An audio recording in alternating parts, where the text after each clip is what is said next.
Okay, for 11.3, your bell ringer, I want you to sketch, and I'm going to have you do a couple different graphs, just do them on the same axis, okay? All right, so this first one, we'll say y is equal to 2 to the power of x.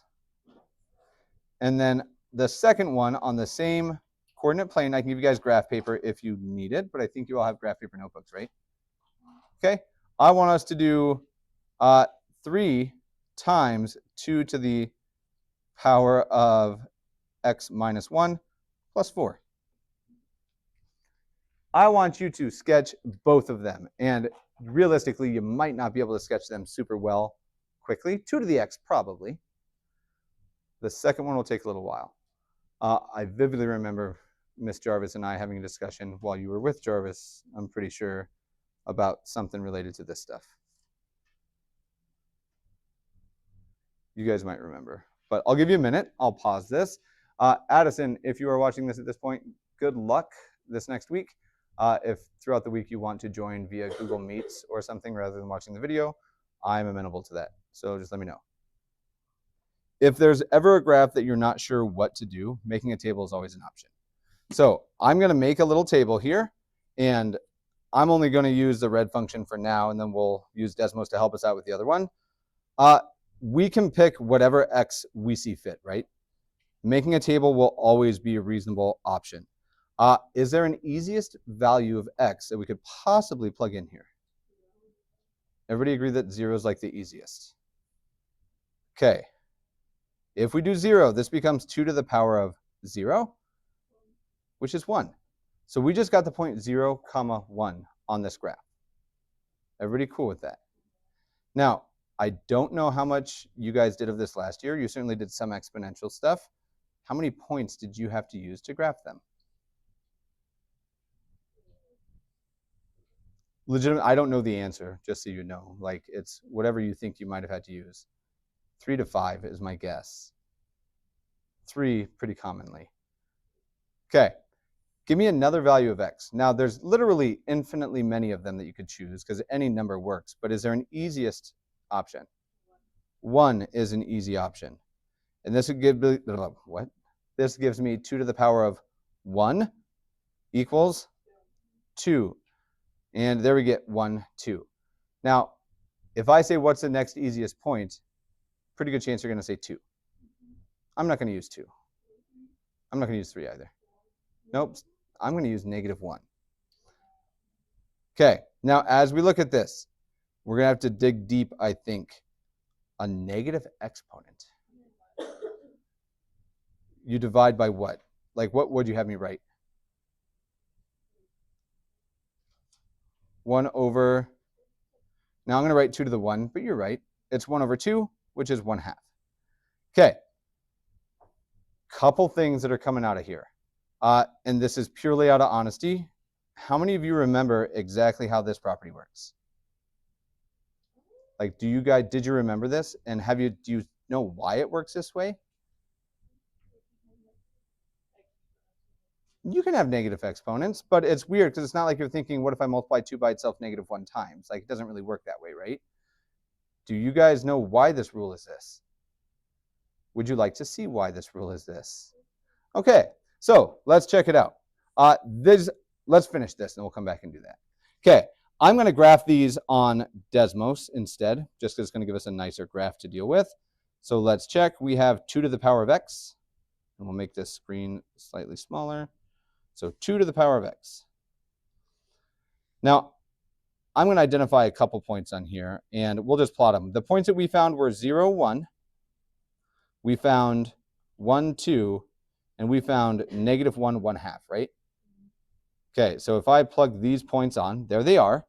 And I'm just doing this so that when I turn on the graph here, could we draw a single curve through those 3?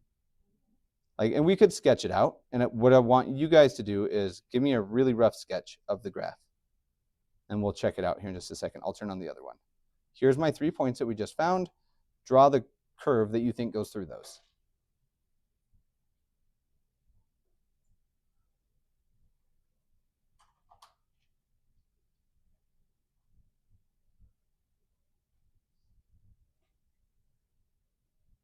All right.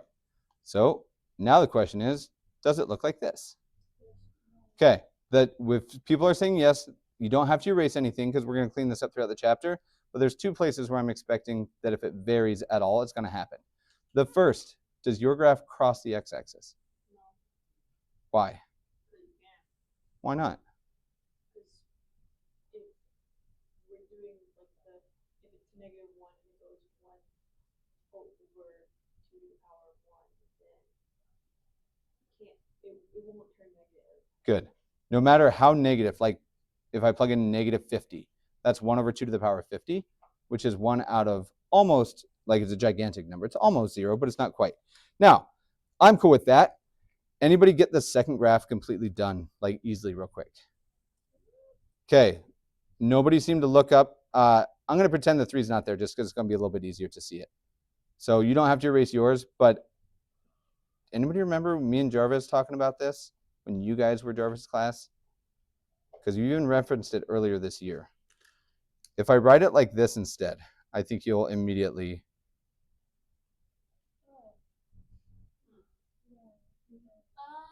Okay, so check it out. What do you think I've done to this graph? Has it moved left one or right one? Right one. It's right one, and we'll talk about that. What about this one? Up 4. Could I roughly move this right 1 and up 4? Like, I think I could do that to all these points. Let's just see if that's what happens. 2 to the power of x minus 1. Hey, did that just move this right 1? And this one actually went right 1 as well. Hey, they all did it. And then plus 4. If I zoom out, did they just go up 4 units as well? And look at that. If we can graph the original one, the 2 to the power of x, maybe there's a super easy way to do the other one, just like we did with vertex form with quadratics. Now, back to the other thing, just so we can get a little bit of stuff here. Because we're going to be using them, and I should probably get out like my actual notes for this section, but we'll be okay for the time being. We are going to be looking at 3.1 here in just a moment. The only other thing that I want to do is remind us of a couple things. So if we're, and this is, we can sneak this in our bell ringer or notes. Probably notes feel more appropriate for this. I'm going to kill this. Everybody okay with just the basic bell ringer? 2 to the x, graphing it feel easy? Would you guys have picked negative 1, 0, and 1 also? You wouldn't have picked 1, 2, and 3 probably. Okay. There's a reason that I've done that, and we'll see it throughout this chapter. But let's go ahead and jump in. So chapter 3, as a whole, is logs, and I'm going to write logarithms. And henceforth, I would like to never have to write that again. We'll just call them logs. And exponentials. That's all of chapter 3. Now, we will start with exponentials. And because this is also a long and ugly word, I'm going to use capital EXP for exponential. Like, I will consistently use this when we write it. If it's ever a vocab or anything, I definitely won't write it there. But cool. All right. Now, in this section, logs, if you guys didn't like them, that's okay. It happens. If you're okay with the exponential stuff, you should be okay with the logs, and we'll make sure that connection is like super clear as we go through it. But let's jump in with 3.1. And in 3.1, we're going to be looking at exponential functions. Exponential functions. And graphs. Now, this was always a weird section. It was, I mean, it's a nice section, and I don't mind this stuff. But we do need to make sure that we have a bunch of our like exponent properties really locked in for this. So during COVID, this was super easy to teach because exponential functions were everywhere. And we get used when we're tracking disease and stuff to see how many people are infected, because the more people that have a disease, the more people that they spread that disease to, and it just starts compounding, right? Like building up faster and faster. Okay, before we get into here, we're going to do a quick little recall stuff. And we'll see some of these, and we're not going to go super into depth with this, but let's work out a couple little things first. If I have something like this, a to the power of, I don't know, we'll say x. This thing, we need to agree on what we're going to call this and what we're going to call this right off the bat. This is the number A, right? It's just a number at this point. Do you guys have a name for it? If we refer to this as the base, does that seem reasonable? Okay, this is the base of this expression. Okay, this one, I don't know the word that you guys used necessarily, and because it's base, just so you're aware, B gets used pretty commonly here because B is for base. This X, how would you refer to the X up here? The exponent? I'm fine with that. We'll say that this guy is the exponent. Is there another word that you might use? The P word, the power, I think is reasonable to use as well. Okay, so we will see all these. We are going to be looking at stuff that looks like this, and we'll jump into the nitty gritty stuff here in just a moment. But I do want to refer, I don't think this is brand new. I think you've seen this. We have a base and we have a power. Okay, beyond that, let's look at a couple little exponent properties. Exponent properties. And all of this, just so you know, this is stuff that they blindly expect that you're going to remember. I don't think that people really do remember everything perfectly all the time. So we'll just hit the ones that we need for sure here. Okay, for exponent properties, let's say that we have something like a to the power of negative m. Now, we saw on the bell ringer a moment ago that there is a way to change this. But if you don't want to just blindly remember a rule and you don't really understand how it works, that's easy to explain. This thing immediately becomes 1 over a to the m. And we just change the power. Instead of being positive or negative in the numerator here, it just becomes positive in the denominator. Now, the reasoning behind this, if you've never seen it, is super duper obvious. Do we all know at least a few powers of 2? Do you know some powers of 3? Okay, well, let's do 3. We'll do a couple, and we're going to reason this out to see that it's pretty easy to make sense of. Okay, first one, if we just do this, what's 3 to the 1? Everybody's squared away with that. 3 to the 1 is 3. Now, if I wanted to get 3 squared, which is where I'm going to go to, could I just multiply this by something? I could just times by 3 again, right? So I know that I can get to 9. And now if I wanted to do 3 cubed, I could do 3 times 3 times 3 in my head. Could I just start at 9 and just multiply by 3 one more time? So if I'm going this way to every next number, I know it's 27. Do you guys agree that I just multiply by 3 in this case? What if I wanted to go, if I knew 3 cubed was 27, could I get 9 squared out of it going the other direction, like this way? And what would that look like? To undo it, we would just divide. And we can see it works. If I take 27 divided by 3, do I get 9? If I take 29, divided by 3, do I get 3? And now let's get the other two that are obvious.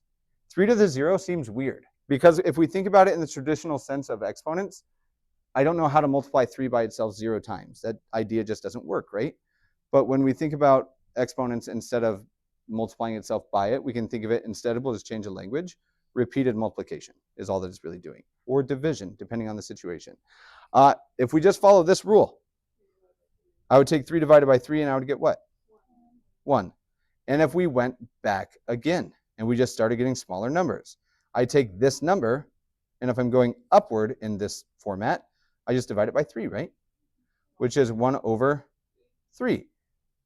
If I went one more, and this is all I'm going to do, I would take this and I would divide this again by what? 3. So if I were to try to do 1/3 divided by 3, is there a better way to do it? Times 1/3? Everybody okay with that? And then I could write 1/9, but do you guys agree that that's just 1 over 3 squared? And now I can see not only does it work and it's exactly this rule, we don't really have to remember the rule as long as you can do it with 1, 0, and -1. It's obvious once we write it out this way, but it feels like magic if you've never seen that. Okay, have you guys ever seen that before? Maybe you have. If you don't recall, are you convinced that this works and is way easier than you thought it might have been? What's the only thing that can't be raised to the power of 0?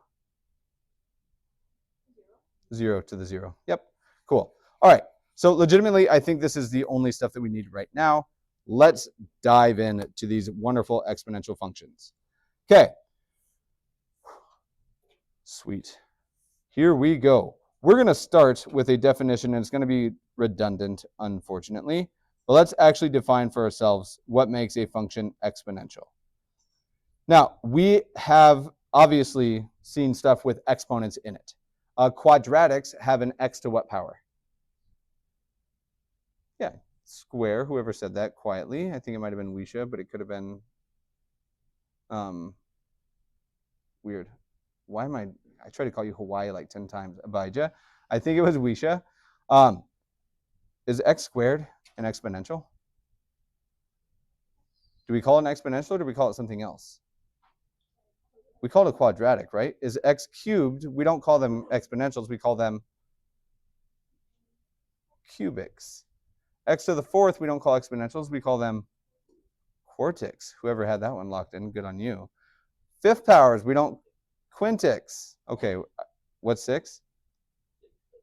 That I don't. Is it hex? Do we switch? Okay. So exponential functions. Let's define these first. Now, we have seen stuff with exponents, but there is a fundamental difference between the quadratics, the cubics, and stuff in the exponential functions. Fundamentally different. When we look at these, we're just going to say that exponential functions, by definition, are functions with the variable, and I'm going to use VAR for variable, functions with the variable in the exponent. Now, what we mean by that is just 2 to the x, the exponent has a variable, x squared, it does not. X squared is not an exponential function then. Now, as we look at these, they have a general form that they're going to follow. Commonly, or the most basic, gosh, what do we call the most basic function of some type? The parent. So let's talk about the parent of our exponentials.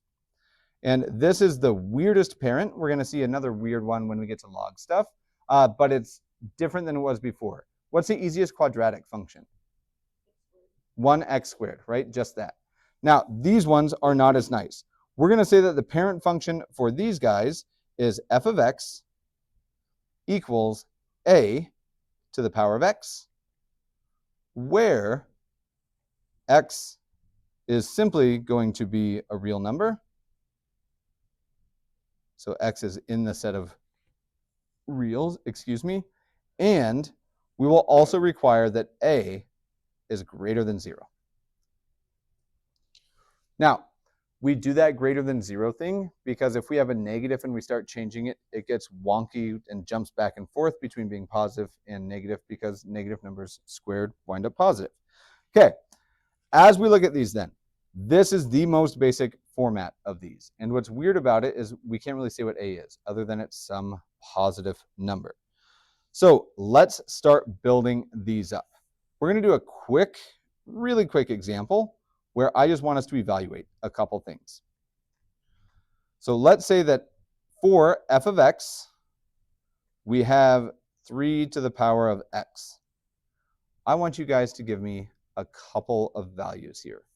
So on a, all I want you to find for me is f of 2.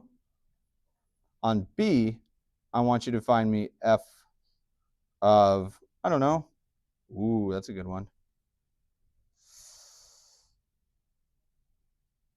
2/3. And on C, I want f of 0.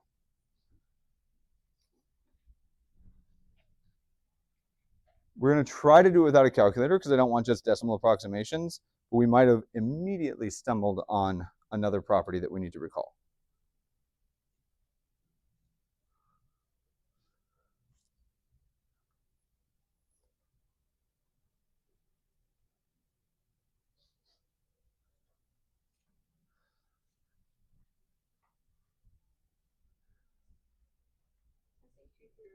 It does say 2/3.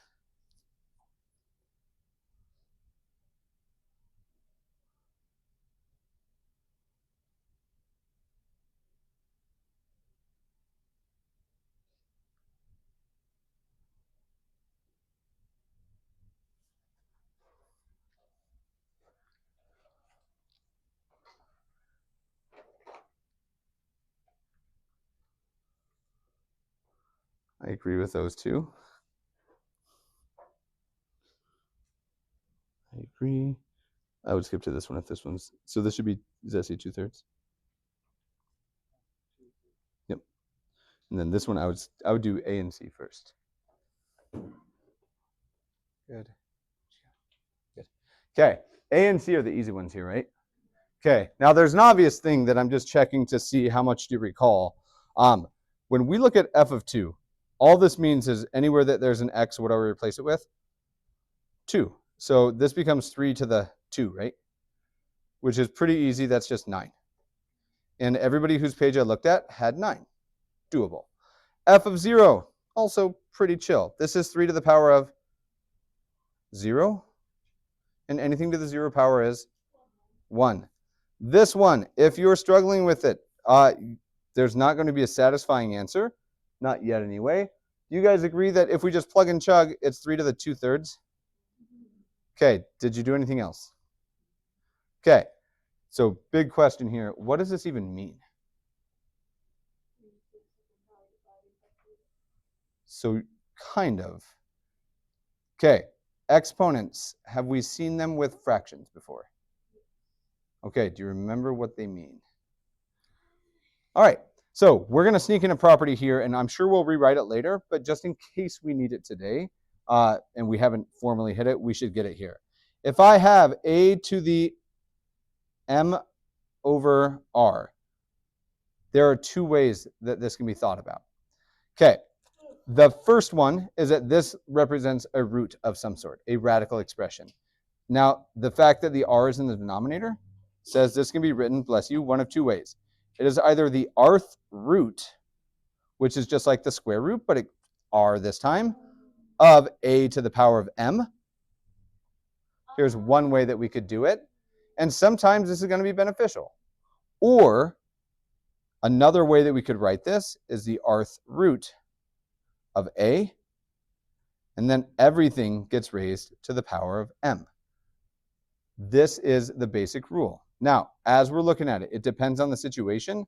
I do not know the cubed root of 3, right? Like, I also don't know the cubed root of 9, so I probably wouldn't do anything else with this one. If we need an approximation, we could get it. But this property, based on the noise, I think looks kind of familiar. Okay.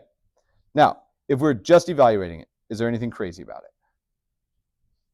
I don't think so either, right? Like, it just kind of plug it in as normal, except we get some exponent stuff. Cool. What's even more fun than evaluating just random graphs or functions? Graphing them. Okay, so as we're looking at it, we can evaluate exponential functions. There's nothing crazy about it. They'll get uglier as we go throughout. Let's look at graphing. So we're still in exponentials. Let's talk about how does one go about graphing these. Okay, when we do these, there's a couple things that I want us to be very, very aware of. The value of a that we use, we need it to be greater than 0. Now, there's some wonky stuff that can happen, though, and we're going to see if we can't pick it out here. So let's go ahead and graph these. We're going to make a couple little comments about them before formally graphing them that will hopefully not be too bad. Okay, for these, you can always use more than I'm suggesting, but 3 points minimum. Now, whoa, why 3 points minimum. Now, I have some suggestions and recommendations for what values you try to get to work out of here. You don't have to follow it blindly, but every time I'm going to try to use the same 3 numbers if possible, and you'll be able to pick up what they are. Beyond that, we will always, when graphing exponential functions, have a horizontal asymptote. Horizontal asymptote. Now, we'll pick out why there must be a horizontal asymptote here in a second. And at least for our most basic ones, they're going to be pretty chill when we get through them. Okay, so let's graph a couple really quickly, and we'll sketch, but let's see if we can't knock one out. So here we go. I want us to deal with f of x equals, we should just start with a chill one, right? 2 to the x. And we've already seen this, but I just want to stress something for it. Okay, right off the bat, does this thing have a value of a, my base, that's greater than 0? So nothing wonky there. Okay, when we make our tables every single time, and we can do an uglier one here in just a minute, I'm going to use this lovely 3-column deal. And we're going to see the same 3 numbers every time in this middle column. Now, they might vary out here. This is the same, so it's going to work out nicely. Do you recall from the bell ringer, without looking, what the 3 powers of x, or the 3 values of x that I wanted was? I wanted 2 to the 0, I wanted 1, and I wanted -1.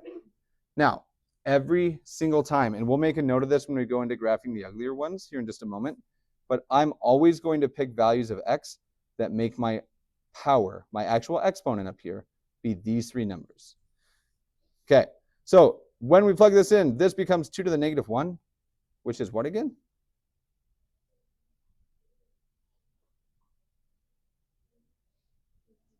½ Okay, deal. What's 2 to the 0? 1. That looks like an alpha instead, but there it is, a 1. And this very last one, 2 to the 1. 2. Okay, every single time, and I'm going to make this note here, but I guarantee we'll make it again. When I'm picking my x values here, literally any of them will work, but I'm always going to do the following. Pick x values that make the exponent, which in this case, what is the exponent of our function?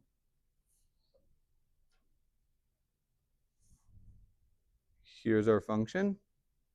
What is the exponent? We should confidently mouth x. Yeah, it's easy on this one. We always want the exponent in here to be 0, 1, and -1. Every single time you're going to see me use these. And 1, they're nice to work with on exponentials, but if we start doing this now, when we get to logs, it is going to be so easy to graph log. Okay, so let's get a really rough sketch of this. And I'm only going to have quadrants 1 and 2. Now, for these functions, we've been pretty chill with the graphing stuff. Do you want me to go like super specific with the graphing, or can we just keep sketching it roughly like we have been? Okay, so what's the highest y value that I need on my table? 2, and I need to be able to see a 1/2 somewhere, so I probably wouldn't do 1, 2, 3, right? Because I need to be able to see 1/2. So I'm going to look at the y's first, and I see I need to have 1 and a 2, and I'll always try to go at least 1 more above than I have. For the x's, I need 0, 1, and -1 in this problem. So I'll try to keep my square scale here. So there's 1 and -1, and 2 and -2, roughly. Okay.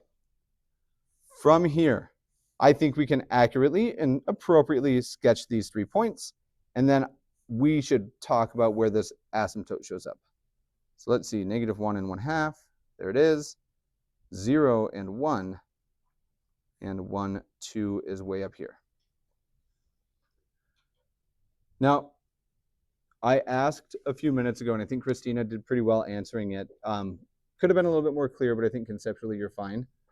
Why we're never going to get to the y-axis. Now, if you didn't understand what Karina said, we can try something. Give me a really big negative x value that we could have put on our table. -10. So if we had put this on here, let's just try it. You don't need to write this, but do you agree it'd be 2 to the -10, which would be 1 over 2 to the 10th power? Okay, anybody know 2 to the 10 off the top of your head? So 2 to the 5 is 32, 64, 128, 256, 512, 1024, I think. Okay, this becomes 1 over 1024. If you type that into your calculator, it's going to be pretty close to what number? 0. But is it quite 0? What if I pick -50? I get 1 over 2 to the 50. Is that quite 0? No, it gets close, right? It gets really, really close. But because it's never going to hit, I think it's reasonable to just work with the assumption. Oh, look at that. That might be the best one I've ever drawn on the board. Notice I missed the y-intercept, but that's okay. It was a smooth curve. Okay. Now, couple things just to get some words coming back to you here. Do you think that here we are seeing exponential growth or exponential decay? Growth. When we work from left to right, the value is growing, right? It's getting bigger and bigger. Okay. What if I wanted it to be decay? So it would look like that. Matilda, you're absolutely right. Decay would have to look like this. What type of function could possibly give me decay, though? So when you say negative, where's your negative? So it can't be a itself. But if I put a negative here in front of it, that's 2 to the x, and I make it negative, right? I don't know that this one works. I think this is going to do this. If I put it in the x up here, I do think that we would see that we just reflect here. I think we would get that sort of shape. And maybe there's even something else that we can do. We'll get there. You guys all seemingly recognize growth and decay as words. Perfect. I want to do one harder one. And it's going to look a heck of a lot harder, but it's not going to be really much harder. But let's see. Just kidding, let's be. F of x is equal. Was that just a move or you were asking a question? Okay. F of x is equal to, I don't know, the base that we pick is never going to be awful. We'll use 4 this time. I want to the power of 2x plus 1.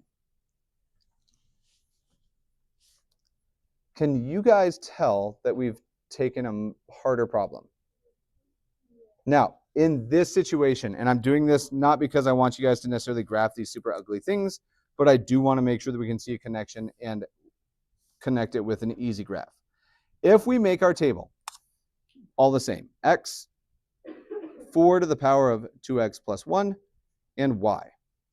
The only thing that needs to change is that because our exponent is a little bit uglier this time, or a lot of bit uglier maybe, we might need a little bit of scratch work.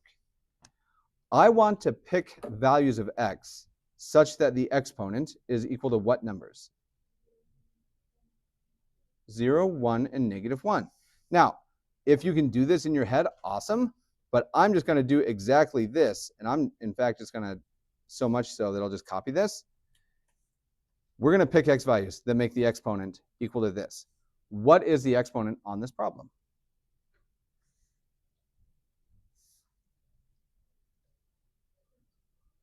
It's 2x plus 1. Can we all agree with that? So check it out. If you need this to look different, I would suggest you change it. But we want 2x plus 1 to equal 3 different numbers that we want this to be.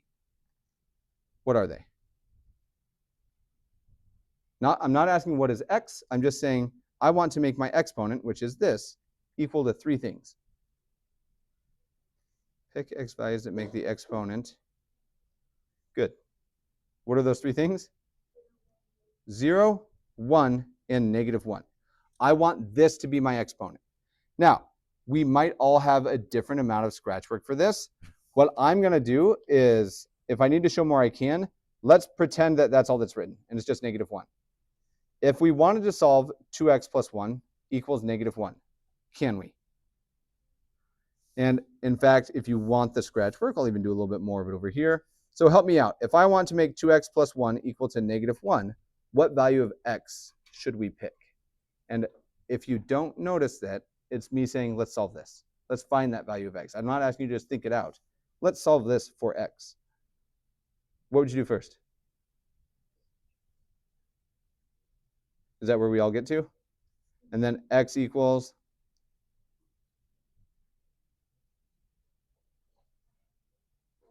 Why is it so quiet in here today? Am I going super slow? Like, should I speed up? Okay. Cool. This one's unique. Now, here's the part that I really want to take out. We just got when x is negative 1, right? This is when we tried to make the argument, or the exponent rather, equal to negative 1, right? Which means I don't have to think about it again. I can do 4 to the, I know that if I pick this, it's going to make that negative 1. I don't have to plug it back in. We found the x that makes this happen. I know it's here. What does this value give me? 1/4. Everybody okay there? Okay, let's kick it up. I want you guys to do the middle parts for me. I want you to find me the x value that makes my exponent, 2x plus 1, equal to 0. And I want you to find me the value of x that makes my exponent, 2x plus 1, still equal to 1. I'm going to give you guys a second. Shout them out once you have them. Check with your neighbors, and we'll see if we can't build this table that looks like an uglier problem, but it's not really any harder except one little line of work. Taken out. Let's do this middle point. If you have 0 and 1 here, you are wrong, just so you're aware. And that's the common mistake. And we're going to find exactly where your mistake happened. When we're looking at this, let's do this one. If I want to make it 0, like I'm after 4 to the 0, right? That's what I want to happen. I want to make my exponent equal to 0. So that happens here. I'm going to subtract 1 and divide by 2. Do you guys agree that that's what you probably have on your page even? Now, notice that is x, right? And on this part of the table, we're just trying to find the x value that we pick. What value of x made this equal to 0? -1/2, right? Here it is. Now, I know for certain that if I plug in -1/2, it gives me 4 to the power of 0. And we all know that 4 to the 0 is 1. So there was my second point. For this last one, we're going to see something similar, and it might be a little like these numbers will change, and this is where everybody always misinterprets. I never once say pick x, 0, 1, and -1. We want to pick x values that make whatever my exponent is, the power that we're working with, I want to make it equal to 0, 1, and -1. Okay, so let's solve this one. I'm going to subtract 1 and divide by 2, and I think I get 0. Is that what you guys came up with? If I have 2x plus 1 and I want it to be equal to 1, I'll just go ahead and subtract 1 from each side, and then I'll divide both sides by 2, and I do get 0.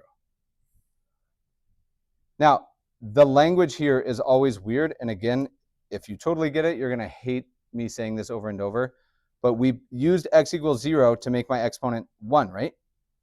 We don't have to go back in and plug it in. I know that for a fact this is going to make it 4 to the power of 1 now. Here's my -1, my 0, and my 1 that I'm after. That's telling me I've done stuff correctly. I get 4 there. Okay, feeling okay, feeling awful. All right, so I'm going to erase my scratch work here, and you may eventually be able to do the scratch work without having to write anything down. The reason that I'm hitting the scratch work so much harder than you probably ever have is because I know where people struggle with logs, and it turns out it's this. What we're doing right now is going to help with logs. Yes, miss? So if we plug in 0, what's 2 times 0? Plus 1. Yep, so we do the scratch work to see what x makes this happen, and then we could plug it back in, but because this is the x that we got to make it 1, I know that if I pick that x, it makes it 1. Okay, cool. Okay, for the graph itself, pretty chill, nothing crazy about it, and we'll just do a really quick rough sketch. I don't intend to give you guys homework tonight, just for the record, unless anybody is like really dying for it. Okay, so check it out. My scale adjusts this time. What's the biggest y value I need? So I need to go up to 4. So maybe it's all the way up here, which means that's 2 and 1 and 3. And for the x's, I need to see 0, 1, and 1/2, -1 and -1/2. So maybe I'll just go -1 and we'll make it not square, where this is -1/2. Now, there's always a weird little change that I need your guys' opinion on when we're graphing stuff.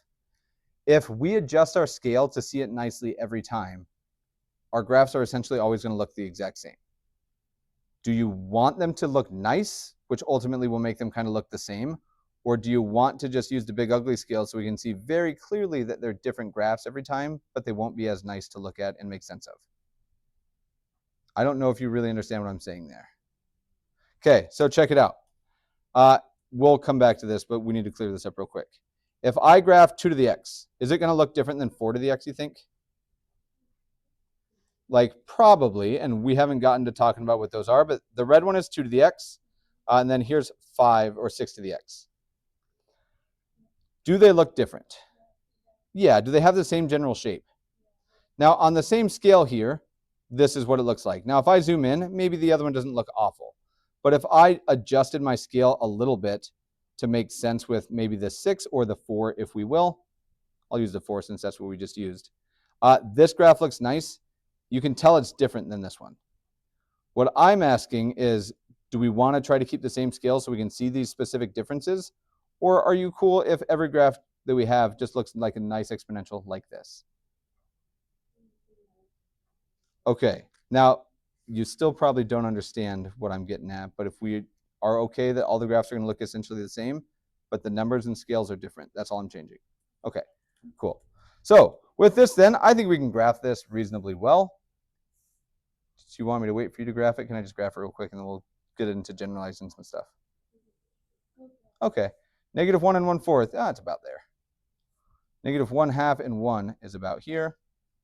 And 0 and 4 is about here. And does this look like an exponential graph to you? For sure. Okay, now, as we get going through these, there's really only 2 possibilities that we're going to see, and we'll do a big modeling section later. Graphing them, I would always, always, always pick x values that make the argument, or the exponent, rather, equal to those numbers. Should we do one more graph with an uglier looking thing? Okay, so this one, I kind of want to give you a tricky one. We won't get too tricky. On C, last one, and realistically, don't necessarily care if you make your graph or not, but I need the table because I think you guys can plot points. Okay, for C, the last one that we're going to do here, I want you guys to graph the following for me. I want it to be 3. Sorry, I got to think this out. I was going to make it awful, but I won't. 3x plus 2. 3 to the power of 3x plus 2 is what I want you to make the table for.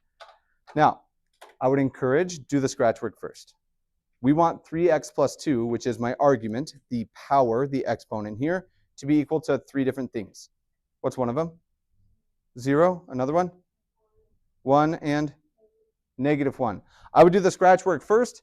We will race, and if you're watching this at home, anybody who's sick or traveling, pause it now, and you will see a detailed work shown in 3, 2, right here. Then we're golden. What's 3 to the negative 1? 1/3. What's 3 to the 0? 1. And what's 3 to the 1? 3. And we could plot those points, no problem. Okay, finding what we're going to plug in for x is always the hardest part, but every single time we graph an exponential, I'm always going to encourage, let's start by thinking what makes the exponent these things. Cool. All right, tomorrow in class, we will continue on from here. We are going to look at the general shapes of these functions, whether it's growth or decay, which we've already seen 3 that have grown. Graphing, I know it might seem like it, is not really the biggest point here. The bigger thing that I'm using today for is to make sure that we get into the practice of 1s and 0s and negative 1s. Cool. There's no homework tonight.